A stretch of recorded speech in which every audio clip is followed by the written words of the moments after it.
This Torah class is brought to you by TorahAnytime.com. Okay. Welcome. Thank you for joining us. Sorry that tonight we had so many delays here. We learn, as always, Bereshis Gemara Asra, Rav Landau, with continued appreciation to all of you for coming and making this year possible. We'd like to wish a Mazel Tov to my brother Yitzchak Zelig and his wife Gitti on making their first Bar Mitzvah. Tomorrow night is the Bay Bayayim, and on Shabbos for my nephew, their son Aaron Tzvi. He should grow up to be a big Talmid Chacham in Yerushalayim. He's named after my father, Aaron Tzvi. Olav Shalom, and he should take a follow in my father's footsteps, and he should give them great nachas. A mazel tov also to my dear friend Dr. Yitzchak and Rachel Kurtzer on marrying off their son tonight. I just came from Lakewood from that chasana, and they should also see that the zivik should be early Yofazain. We learn with the tefillah that all those that have been touched by the dreaded machla, known as yen machla, other related diseases, should have a refuah shalema b'sek shachali Yisrael. All of us, our loved ones, should always be healthy. Okay, sorry about that, Rabbi say. All of us and our loved ones should always be healthy. We learn with the tefillah that all those that are looking for their shidduch should find their shidduch quickly and easily. All those that are waiting children should be blessed with Zara Chai V'Kayama, healthy mommy, healthy baby, for Parnasa B'Revach V'Chavod, and Lange Gesunte Zisa Shalom Bayis.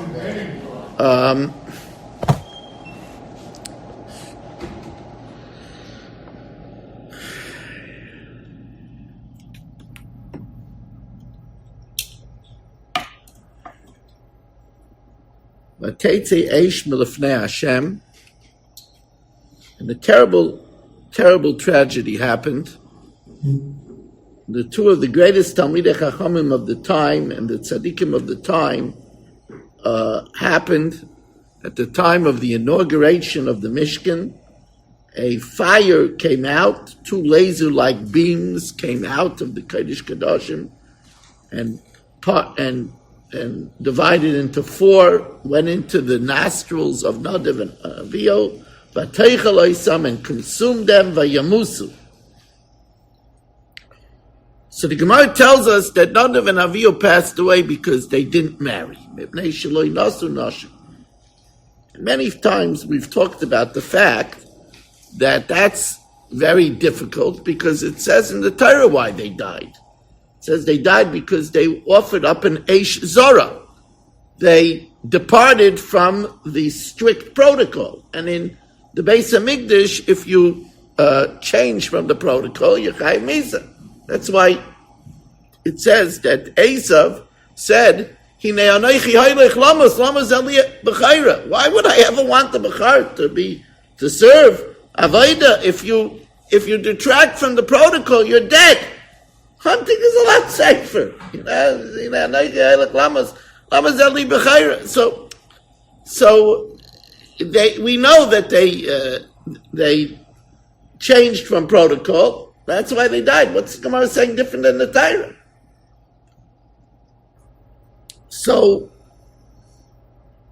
the answer that I've given throughout the years, which is definitely the simple answer, is that they deserve to die. But if they were married, then their wives would have needed them, and that would have saved them. Because a lot of times, even if a person is supposed to die, but if his wife needs him, then he doesn't die because his wife needs him. So if they would have been married, then their wives would have saved them. That's why the Gemara says also, they didn't have children. Because even if they didn't have wives living, but if they had children and their children needed them, that would have saved. That's the simple understanding. But I saw in a new sefer called Tsaper from a Rav Rosen, a fascinating sefer. I'll tell you a little later a story about this sefer. That the Rebbetzin of Rav David Mizablatov, who was the daughter of Rav Moshe Leib Mitzosov. Her husband, Rav David, got very ill. And while he was ill, she took care of him day and night, not budging from his bed. And she sat there throughout day and night saying Tehillim for him. And finally, with the help of Hashem, he turned the corner and miraculously he got better. So Rav David said he always wondered what's pshat that it says that Nadav and Avihu died because they weren't married. They died because they offered an Eish Zarah. He says, now I know. If they would have been married and they would have had a Rebbetzin like me, she would have made sure that they didn't die. This is a different pshat. This pshat says that is the koyach of a wife to save her husband. And that's actually what the Gemara says. Hashari b'lo yisha, shari b'lo chayma. One who lives without a wife lives without a wall. Hashari b'lo yisha, shari b'lo bracha. The Gemara tells us, Ein bracha metzuya b'sech beisay shel adam ela b'shvil ishta. The blessing is only in a person's house because of his wife. Here he thinks, my wife, she's not working, she doesn't do anything. And he doesn't realize that she has an erlicha wife. She's not guilty of bittul Torah. She does achanas for Shabbos. She takes care of the children. She lives and he's guilty. He davens without kavanah. Whatever she davens with kavanah. He's guilty of bittul Torah. She doesn't have any bittul Torah. The whole bracha comes from her. Ein bracha mitzvah. And you know where we learn it out from? It says, Avram heitiv bavura. Somebody as great as Avram still needed the bracha of his wife. What about us?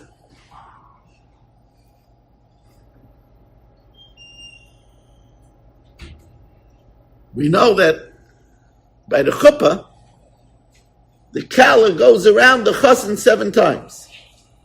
So some say that it represents that all the walls between them are coming down. So she goes 7 times, like the 7 times around Yericha, and then the walls came down. So she goes around 7 times, that she signifies that now all the walls are coming down and they're going to become one. But there's another completely different pshat. Perfect timing. Thank you very much. There's another completely different pshat. And that pshat is that she goes around them 7 times and she's building a wall. She's building a wall of protection around them. That's why she's encircling him. And higher and higher and higher the wall. Like there's 7 heavens. She's keeping on going around and around. She's protecting him. But you have to know that a wife should daven for her husband, and a husband should daven for his wife. You know, it was very jarring to me that all the years, for 34 years, so by every aliyah, they give by the Mishabech for the Rav, right? Moreno Rav Moshe Meir, Ben Rabban Tzivi, Ishtay v'kol mishpachtay. And now, all of a sudden, they don't say v'ishtay, they don't say v'kol mishpachtay. I was used to listen to the v'ishtay v'kol mishpachtay. When we took out the Sefer Torah by the Yud Gimel Midas, we took out the Sefer Torah by the Yud Gimel Midas, so I always said, right, Moshe Meir ben Esther Fadl Amasecha, v'ishti, and I don't say v'ishti. You have to know, you have to get used to praying for your spouse. The power of praying for a spouse.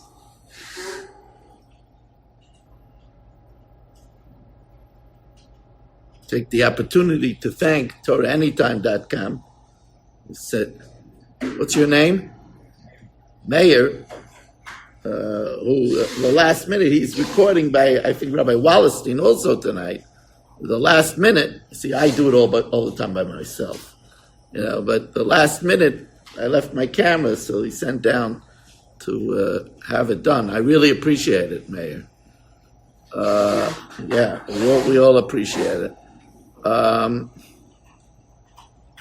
Also mentioned that if anybody wants to sponsor a share, they can call me at 718-916-3100, 718-916-3100, or rmmwsi@aol.com.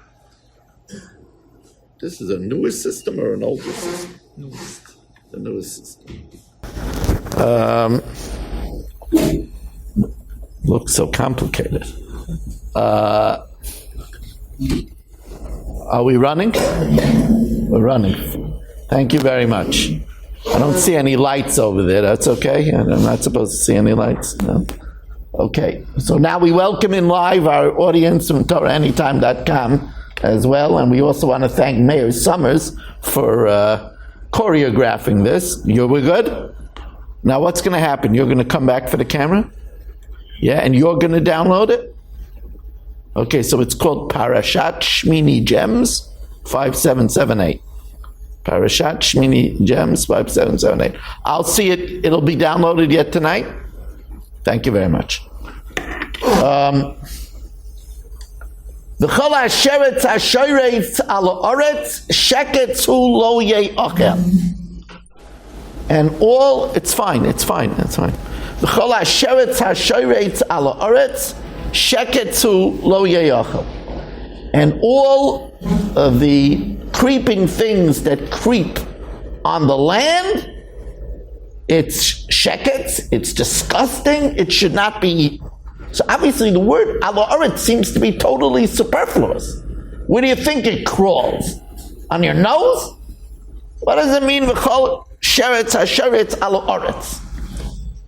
So,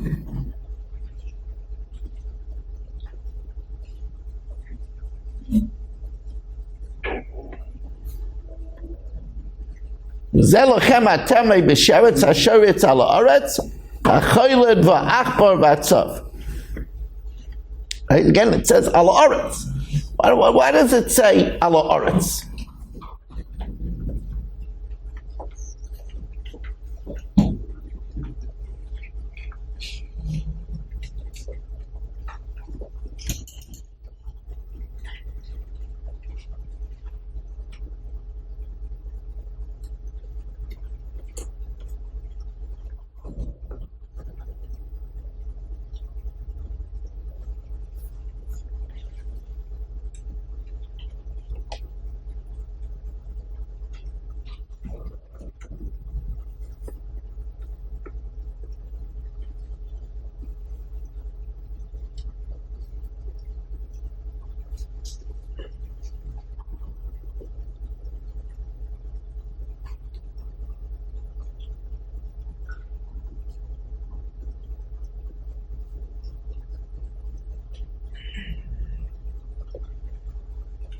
I know I wrote it down. It's funny. It's funny what's happening to me tonight. I know I wrote this chat down. I like to read it from where I wrote it down.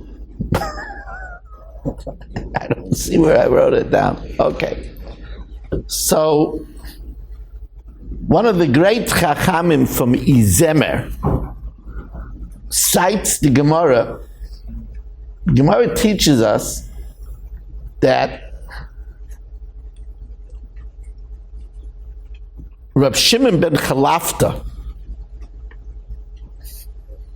it's a Pella. I remember underlining Rab Shimon ben Chalafta. Excuse me, you'll wait one more second.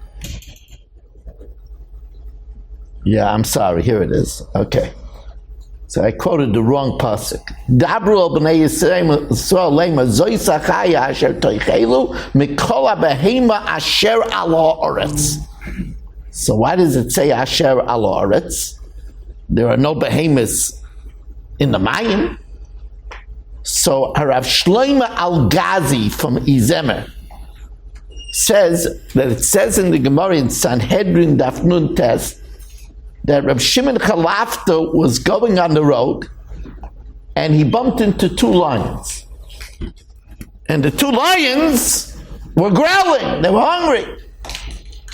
So he cited the pasuk, Hakfirim sha'agu l'teref. The lions are crying for sustenance. And a miracle happened, and 2 atmasa, 2 thighs of meat, fell down from Shemayim. They ate one of them, they left one. Nice, heavenly thigh. He didn't know what to do with it. He didn't see, it's Basish and the Solomon Ayin. He didn't see the Shaykhet. It doesn't come, it didn't have an OU on it. It wasn't Chassidish and Shechita. So he brought it to the base of Medrash and he asked, what do I do with it? He only ate Chassidish and Shechita. Right? He wanted to know what to do with it. So it's interesting, the think tank in the base of Medrash says you can eat it. Why? Ein davar tameh yored min hashamayim. Nothing non-kosher will come down from heaven.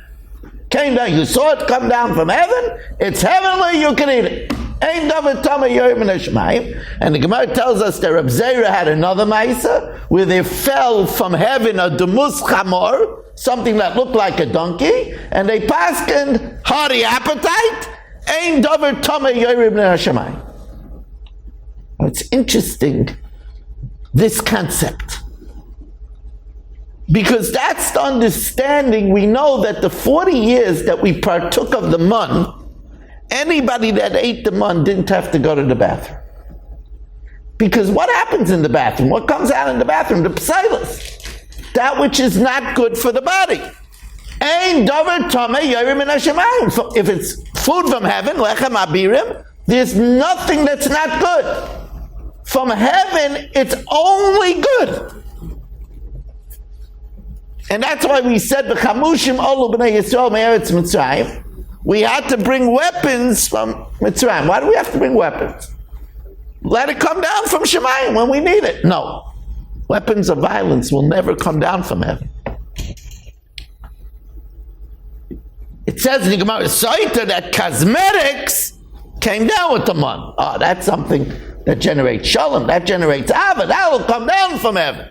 Weapons of violence will never come down from heaven. That's why it says, what's in heaven? Oisa shalom b'mraimav. Oh, heaven is shalom. Shalom is kulei taif. Shalom is kulei taif. It's shalom, it's shlemus. That's kulei taif.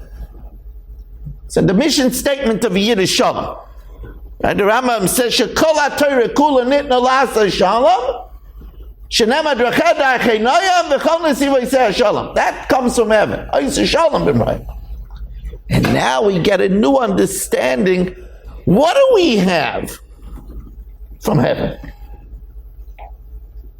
It's right behind me. The Torah is from heaven. And that's pshat, ein toiv ela Torah. That which is wholly good is Torah. Ein toiv ela Torah. See, there are good things. Exercise is good, but it's bad for the knees. Exercise is good, but it could become addictive, and it's too much. Right? Things have side effects.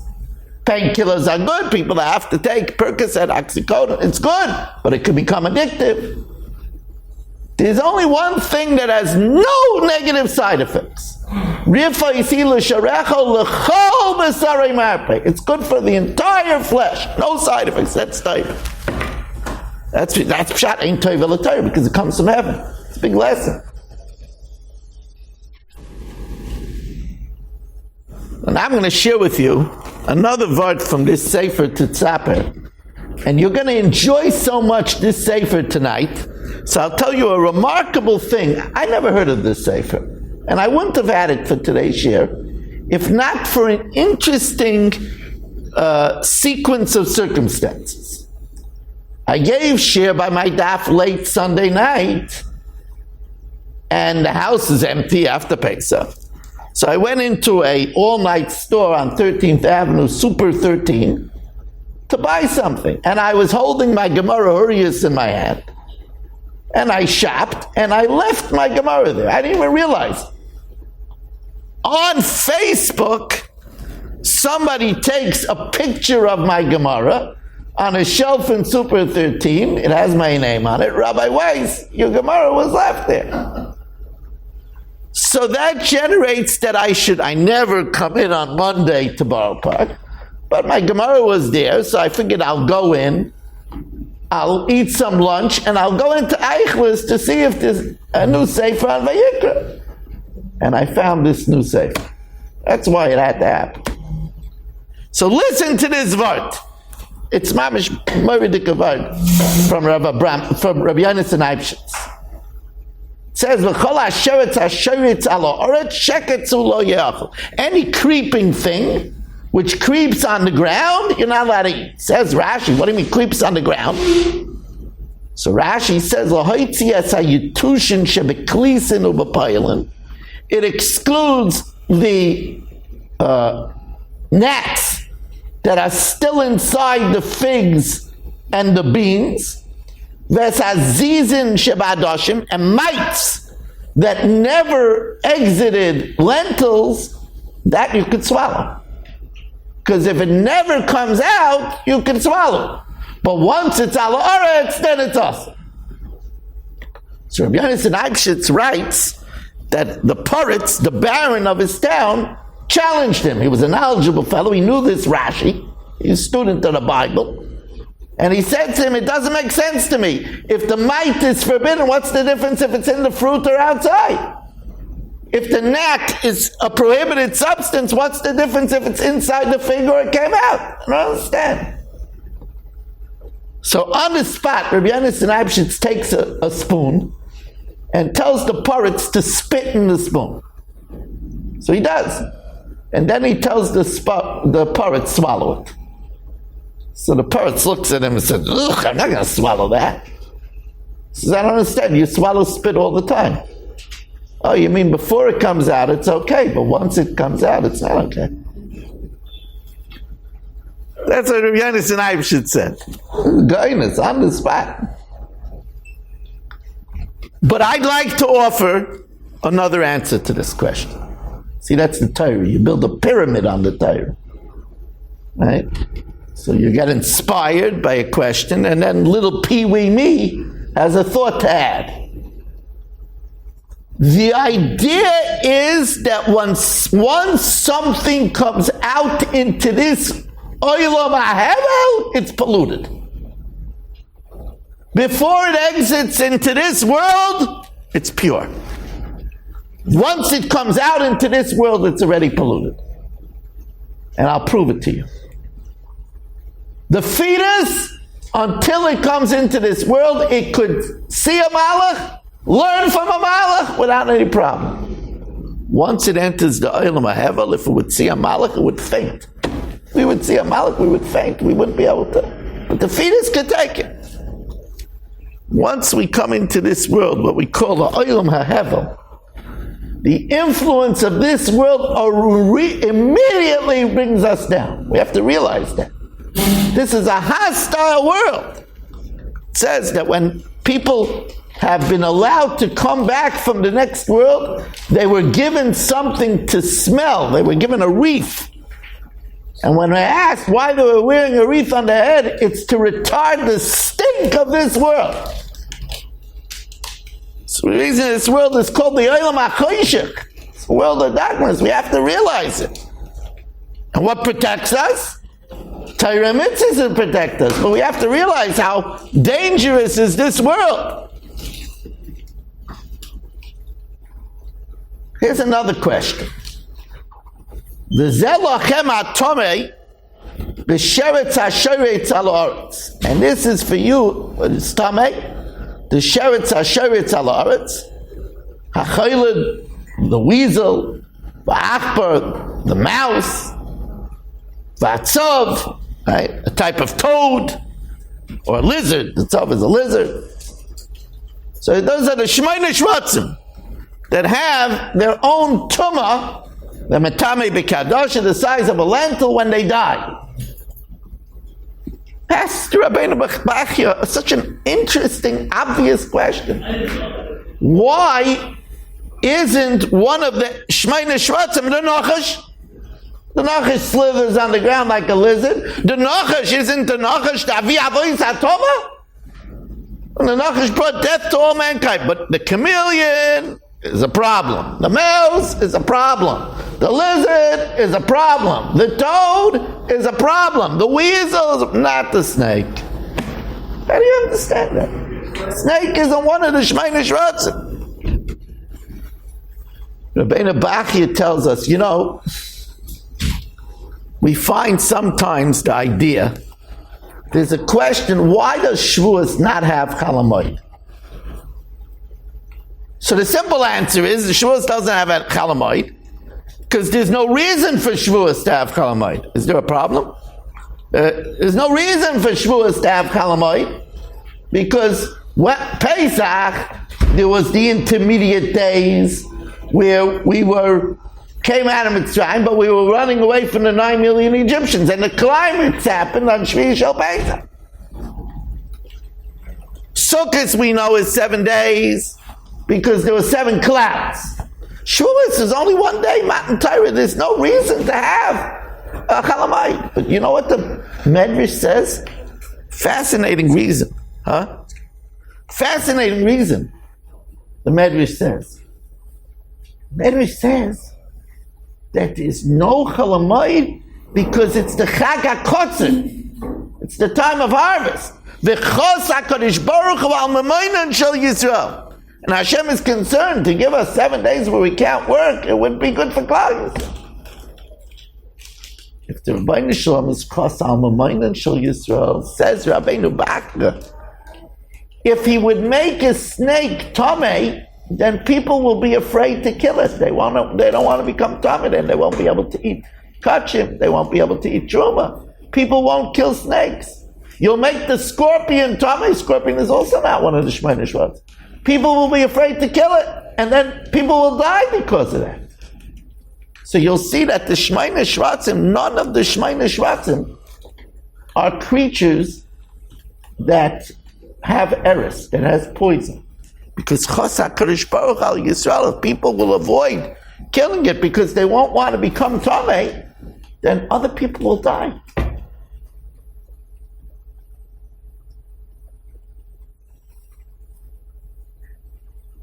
And I'm going to tell you something which I don't think any one of us would have given this answer. The way to learn is always to ask yourself, what would I have said? And then you say, well, I would have said that. That means you're calibrating your knowledge to the knowledge of Torah. I assume you're just perfecting it, right? Yeah, he's calibrating it to perfection. After this, they'll never want me to do it again. They'll say, this is the way a shir is supposed to look.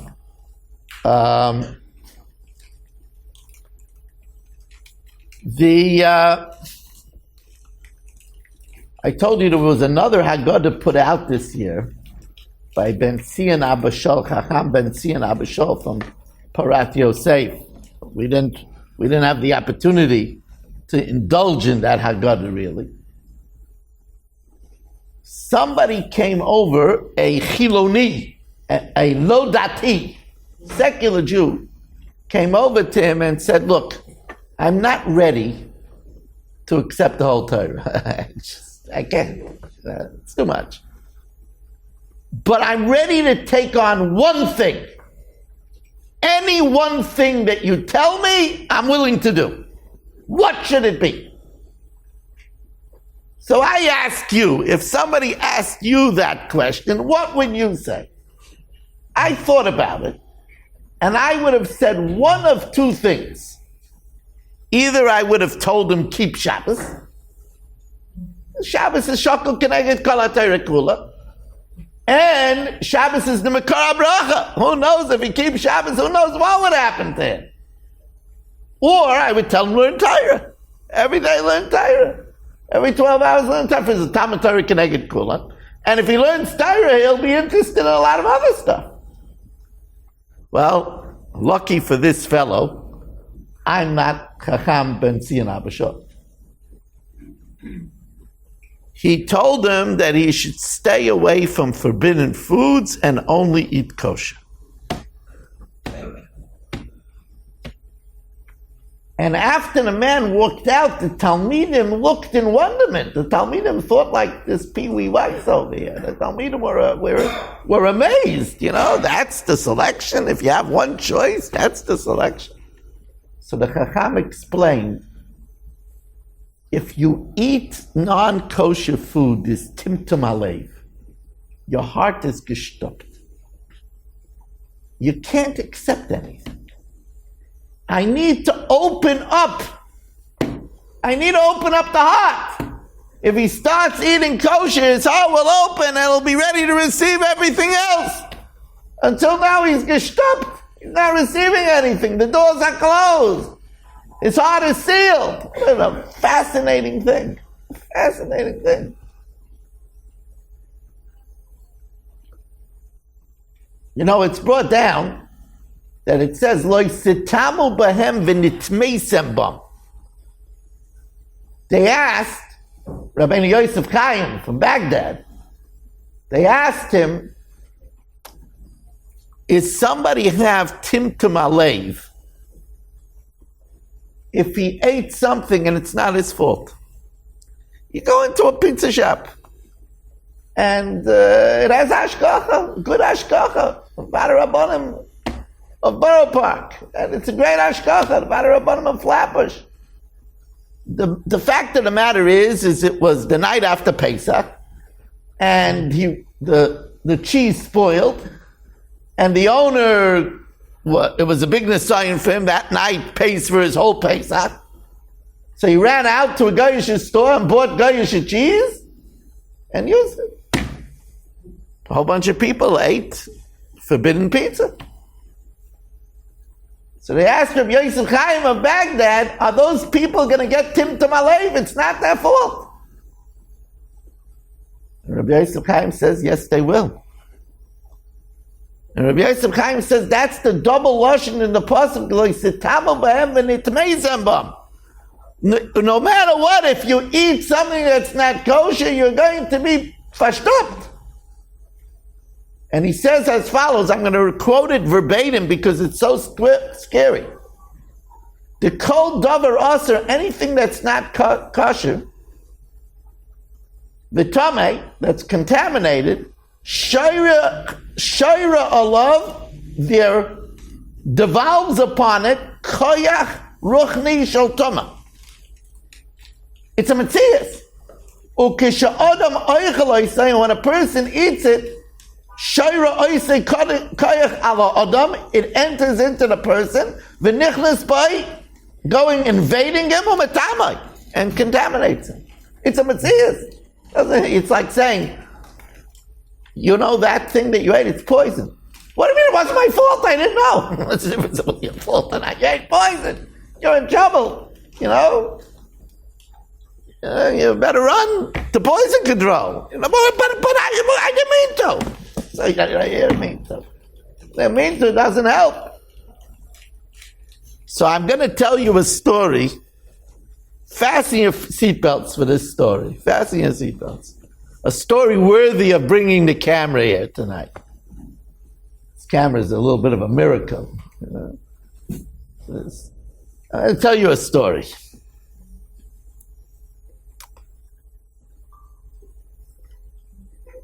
There was a family that all the children were Talmidei Chachamim, really Masmidim and Talmidei Chachamim, except for one child. There was one child, he was doing great in mathematics, in trigonometry, he was doing great in physics, but he just couldn't grasp Gemara, Chumash, he just couldn't get it. And the Rebbeim couldn't understand. He was a bright guy, but when it came to learning Gemara, it didn't go into his head. He couldn't figure out the concepts. And the parents were besides themselves. They didn't understand it. So one day, the town had the big zechiyah that the Gadol Adar, Rabbi Kiva Eger, Zeichet Tzadik, Rachel Sfusi Yogan visited the town. So they ran with the child, and they asked Rabbi Kiva Eger, what's pshat? So Rabbi Kiva Eger looked into it, saw that the child was bright, but he just wasn't getting anywhere. He told the mother, this child ate machalas asuras. this child ate forbidden food, and his heart is stuffed, his timtum alev, and the only answer is he should learn Torah with toil and in poverty. So the mother said, it's not possible. I never served him in my life anything remotely not kosher. Rabbi Akiva Eiger said, look, I don't know what to tell you, but that's the story. Rabbi Akiva Eiger. So they asked the child, is there ever a time that you ate something that wasn't kosher? So the child said, no, God forbid, chas v'shalom. So they asked him, did you ever eat food from somebody else instead of home? So the child thought, and a few days later, the child comes back and says he remembers when he's 5 years old. It's so scary, this story. Story is brought in a bunch of places. Zilberstein brings it, the Be'er Shabbos brings it. It says when he was 5 years old, he passed by a malone, an inn, and they were having a wedding, and he tasted a piece of meat from that wedding. They had geschmack artif, some tongue polonaise, tasted from the wedding. So they go to the inn, and they have them check in the log around that time, and all the weddings were Shema Torah mitzvahs. So they're able to isolate the day that the child passed it in. They looked it up and they found the sheikhet. So they went to the sheikhet. They gave him the day, and the sheikhet turned white in the face. He said, "Oy, that wedding. Do you know how many tanesim I fasted for that wedding?" He said, you served non-kosher. Chas v'shalom, the shlita was mahadrim and mahadrim. So what do you mean?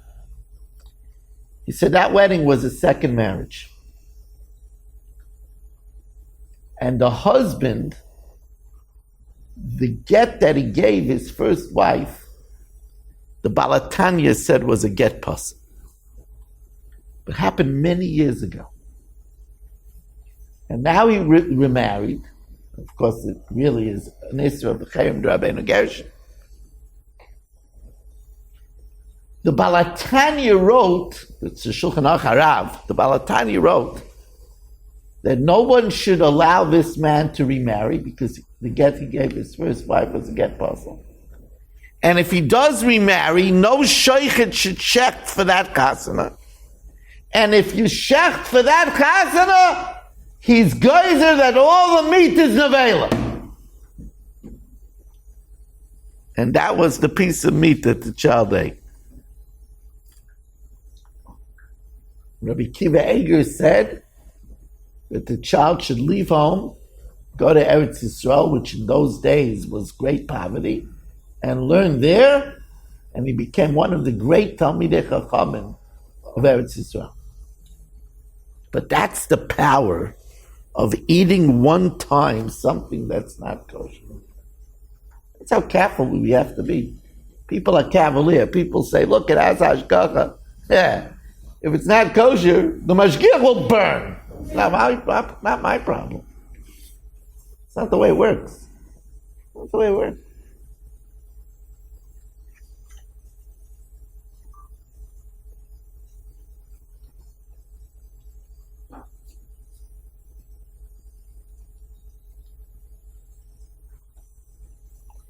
So the Tufkei Yabir, Rav Zilberstein brings that there was a professor who was 85 years old, who was a very bright fellow, but the Gemara wasn't going. So he went to Reb Chaim Kanievsky, and Reb Chaim Kanievsky found out that when he was young, he didn't eat kosher. Reb Chaim Kanievsky said, you want to be able to learn, you're going to have to fast, and the fasting will clean out your system from the timtum alev of the machalas asuras. But this subject gets a little bit more broader. Even if none of us worry that we've had lobster and calamar, octopus, even if none of us are really concerned about this. But you should know, be very careful with the camera if you're going to pass it. But you should know that the Igra de Pirka says that many children go off the derech from good homes because parents fed them food that they bought with money that they got from businesses that were not erlich. That's money of Gezel. And money of Gezel is not kosher money. That food is not kosher food. And when people would come from the Divrei Chaim from sons, Zeichet Tzadik L'Bracha, Schus Yogan Aleinu, and ask for a bracha that they should raise erlicha children, he would tell them, I'm not giving you a bracha for your children if you're not paying up your bills in the grocery and the butcher. Because you're going to the grocery and butcher and you just let the bills pile up, and he's in poverty and you're feeding your children with that food. You want to have erlich children that way? It's all kinds of not kosher food.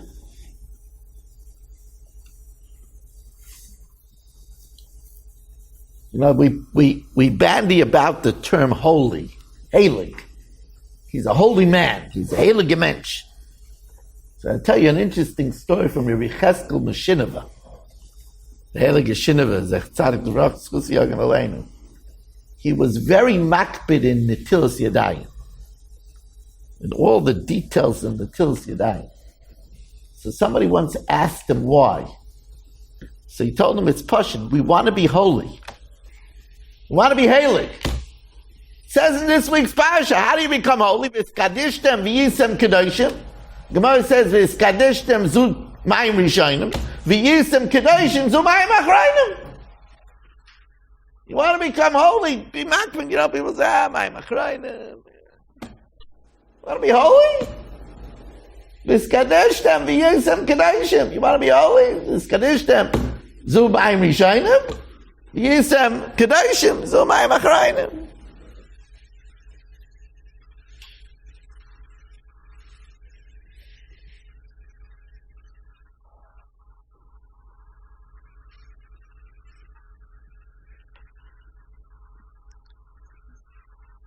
I'm going to share with you now a Hamak Dover, a word from the Netziv, powerful word from the Netziv. So getting back to Nadav and Avihu, it says, Vayamusu Lifnei Hashem.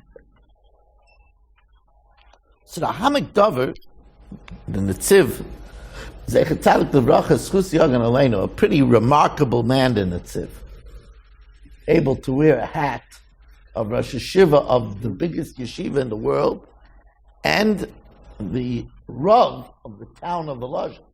You know, in those days, the Rav was in charge of the Shoftim, he was in charge. I mean, it was a tremendous job to be a Rav. He was in charge of the Chesed, the Bikur Chaylim, the Chevah Kadisha, the Mayalim. It was and he was Rosh Hashiva of Elazar saying Shir, and along the way he wrote his amazing commentary on the Shiltas and the Hamak Dover on Chumash. It's amazing. So then Netziv says, it says, B'dafka v'yamusu l'fnei Hashem. They died in front of Hashem. They died because they did the sin b'palter and shomelech in the Mishkan, in the king's palace. If they would have done the sin in the Gevulin, they wouldn't have died. But to sin in Hashem's house, that's much more magnified. That's what the Netziv says. That's v'yamusu l'fnei Hashem. This is exactly what the Ramban says. The Ramban asks, why was Sodom v'Amorah nuked? I mean, they were sulfurized. It was a Hiroshima. Off the map. Nothing left. Not a dog, not a woman, not a child. It was nuked. 5 cities. We don't find that. Because Sodom v'Amorah was in Eretz Yisrael. To behave that way in Eretz Yisrael, in Hashem's land, Eretz Hashem Elokecha Doresh, so that's much more serious. And that's why we make such a big deal about talking in shul. It's only talking. Yeah, but it's in shul. It's in the mikdash mat. It's in the palter and shalmel. To do that in the mikdash mat is much more serious. And if that's serious, what the Shulchan Aruch says, that he's a choyte, and his sin is godol min nisoy, borrowed phrase from Cain's murder, then imagine what it is to embarrass somebody publicly in shul. Embarrassing publicly is already to do it in shul. Or imagine what it is to have a fight in shul. Fighting, machloikis is chelik mavos. Even children, even tapim, even infants die for machloikis. Imagine what it is to have a fight in shul. Kas, which is kilu oived avodah zara, which kol minei gehenim sholten by. Imagine to get angry in shul. And by the way, this explains why Reuven is so criticized for moving his father's bed. He moved his father's bed from the tent of Bilhah to the tent of Leah, and the Torah considers it as if he committed adultery. As if he slept with his father's wife. He just moved the bed. He took the Daxiana bed. He took the Sealy mattress out of the room. Why? Because Yitzui Allah, the bed of Yaakov, who's Matolu Alecha Yaakov. Yaakov lived with Shalom Bayis and Ish B'Isha Shalom Beineim. Shchina Shriya Beineim. That's tampering with the Shchina. That's Palterin Shel Melech. That's why it says, Afilu Sicha Kala Bein Ish L'Ishtoi.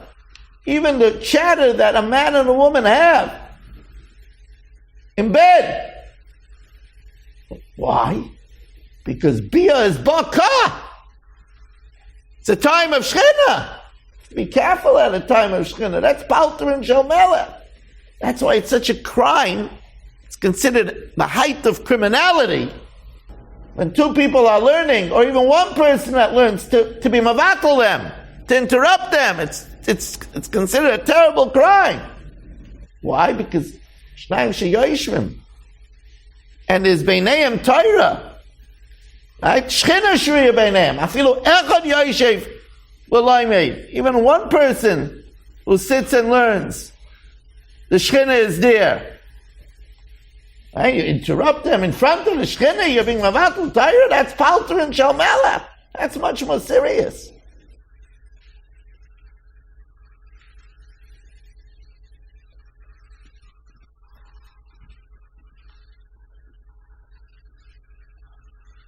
There's an interesting medrash. It says, Vateitze eish milifnei Hashem. A fire went out from before Hashem, and consume Nadav and Avihu, and the Medrash all of a sudden references us to Eiv. To Eiv. There's an opinion in Bava Basra that Eiv lived at the time of Mitzrayim. So it says, but everything is going tonight, huh? It says,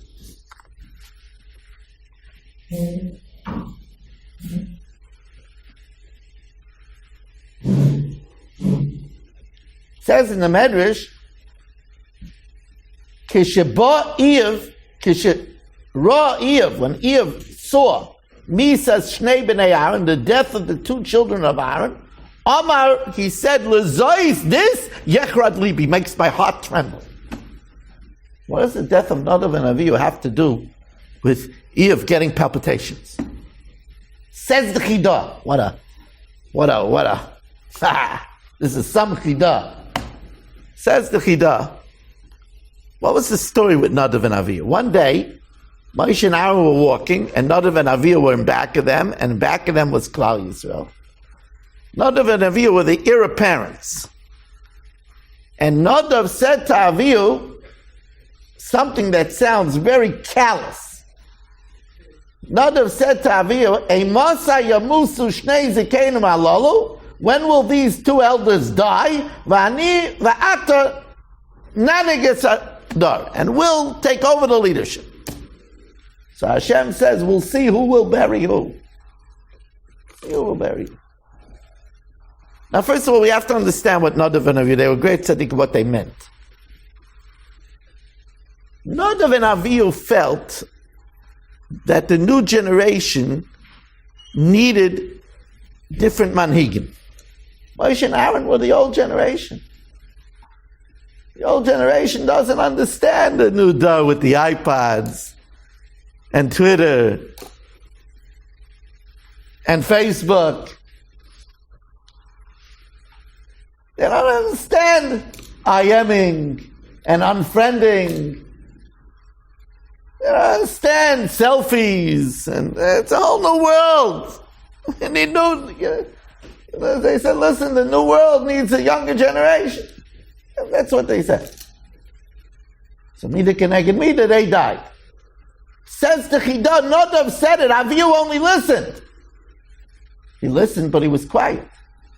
Shtika Kaidah. When he have heard that, he said, oy vey, when I was in that final solution of Avon Ischak Malay, when I was there, so Bilam said, kill them, Yisro ran away. I was quiet, and now I see what happens when you're quiet. Yikes! You can't be quiet. I always tell people, they see something wrong and they're quiet. It's none of my business. I have my own problems. Somebody's not nice to the Rav, so look, I got my own problems. The Rav's a big boy, he can take care of himself. Silent majority. It's not good. In Yemei Sfira, where we lost 24,000 Talmidei Rabbi Kiva, Mipnei Shelo Yinogu covered, and that's one to another. You see somebody don't behave to the Rav, to the Rosh Hashiva, to a Rebbe, to a Morah, you have to speak up. Because if you don't speak up, people think they can get away with it, and they behave that way. You have to speak up. You have to stop it. So he said, I see Avihu was quiet, he got punished too. You can't just be quiet. But sometimes it calls for being quiet. What was Aaron's reaction? His two children, the apple of his eyes, the future Gdei Yisrael, they're incinerated. Vayidoim Aaron, and Aaron was quiet. So recently I heard people ask the philosophical question. Somebody that loses a child, somebody that loses a spouse, somebody that loses a parent, would the optimum reaction be Gamzu L'Tova? Called the Rahman L'Tova. Can't argue with it. So we see that's not the optimum reaction. Aaron didn't say Gamzu L'Tova. He didn't say called Rahman L'Tova. He says Vayidoim Aaron. And Rashi says he was rewarded. He was rewarded for his shtika. What does Rashi say? Rashi quotes. Rashi says that in the reward for his shtika, kibel schar al shtikasai, or ma'yiyah, what is it? What was his reward? That he was given solely the halacha of a kohen can't be shtu yayin. That was his reward. And then you have a medrash. Medrash goes a step further, that's the reason why Kahanim were rewarded to bench the people. Because Birchas Kahanim has 60 letters, and Vayidoim is B'gematria 60.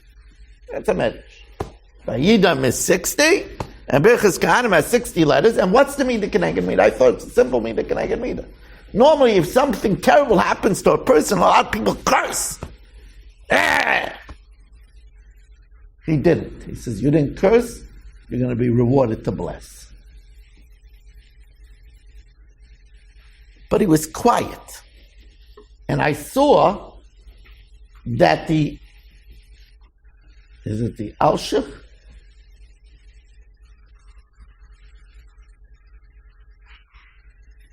Yeah, it's Al-Shech HaKadosh. The Al-Shech HaKadosh says this is a pshat in Loi Matzasi Leguf. When it comes to matters of the guf, Loi Matzasi Leguf Toiv Mishtika. I found nothing better than shtika, than being quiet.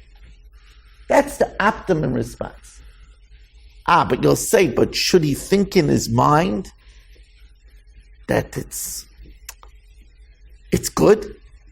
Because whatever Hashem does is good, it's for the good. So actually, the Imre Shefer, by the Ramak, writes that he should be mekabel b'tzimcha and think that everything is good. That's a very big chiddush. I don't think the Ramban holds that way. Because the Ramban says that Aaron wasn't given the law of shtuya yayin, that a kohen can't drink wine when he does the avodah until the next day. Because on this day he was atzav, he was sad.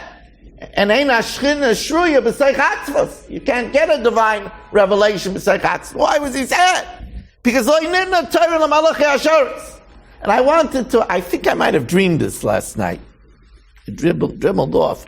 I think I might have dreamed this, but either way, it's my own shot, so if you don't like it, it's okay. But I believe Vayidain is the letters of Vaidam. Whoa, the blood! That's what he was thinking. That's a normal response. It's a normal thought process. But not to say it, because if you say it, it looks like you have a tain on the Eibishter. So Vayidain matter. The correct response is shtika. There, the correct response is shtika.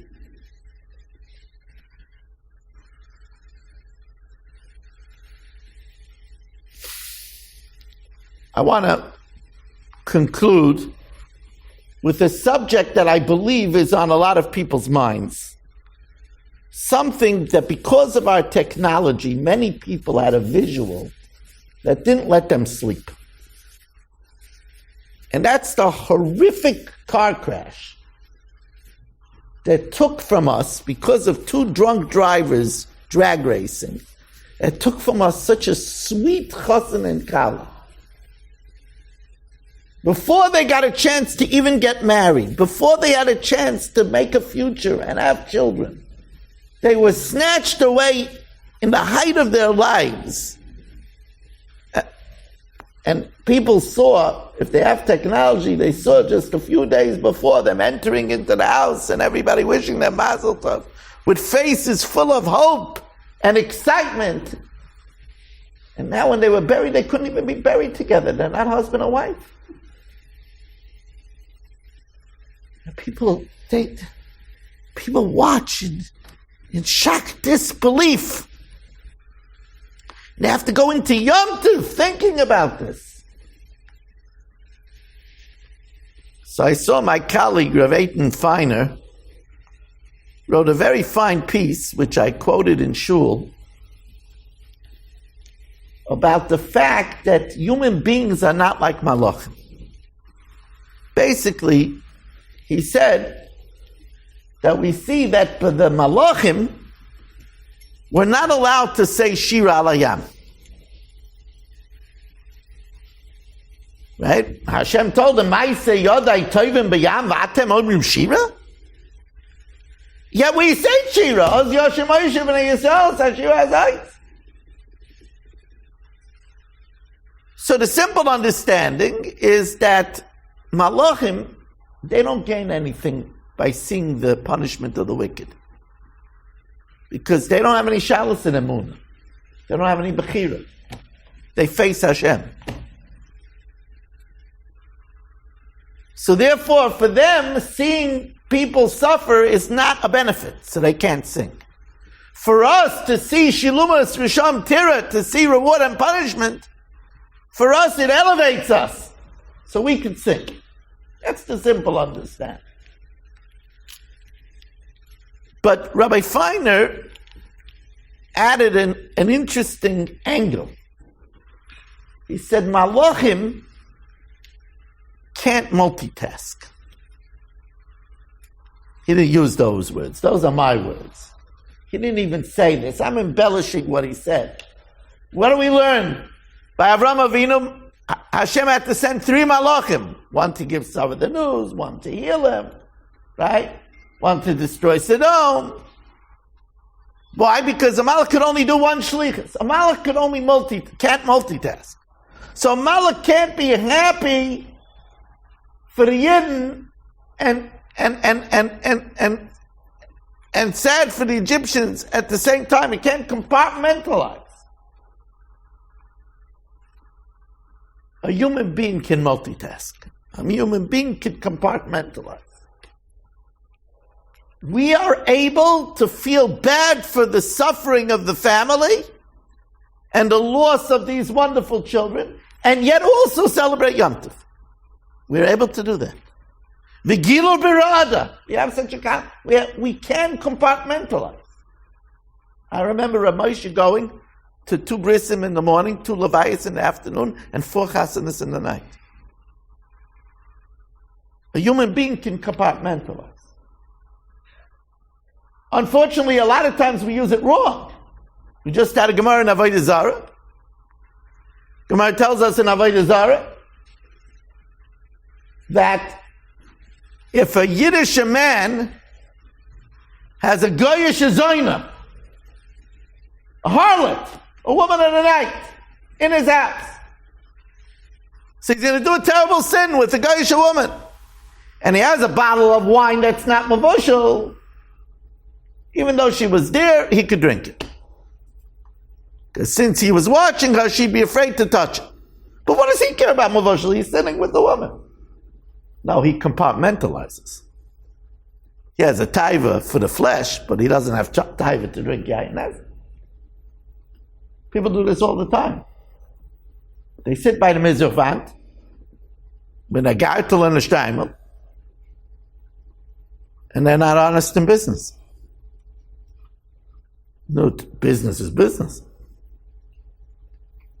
That's compartmentalizing. I'll tell you another angle, another facet of this. I remember Rabbi Yisrael Reisman wrote that he asked his Rebbe, Rav Pam, that when he's a Rebbe in yeshiva, should he also be a Rav? And Rav Pam told him, it says, Im yiyeh rabbi doime l'malach elikim yivakashu Torah mepiyu. It's 2 questions. First of all, how could your Rebbe be a malach? And how do you know if he is or not? Have you ever seen a malach? So we know one thing about a malach. He can only do one shlichus. If your Rebbe gives your full attention to teaching, then you've actually told him. Should only have one shlichus. He shouldn't multitask. I'd like to again thank Mayor Summers and the young man who came here special tonight to bring the camera, all of you for waiting. We will have copies of tonight's shir shortly. Those who want the shir from last week, I have copies of that as well. And we will have Marav here at 11:30, which I will be joining you for. Rabbi Chananya ben Akasha Amar, Ratzah HaKadosh Baruch Hu, L'zakaisis Yisrael, Lefikach Kirbalem Torah Mitzvahs, You've just experienced another Torah class brought to you by TorahAnytime.com.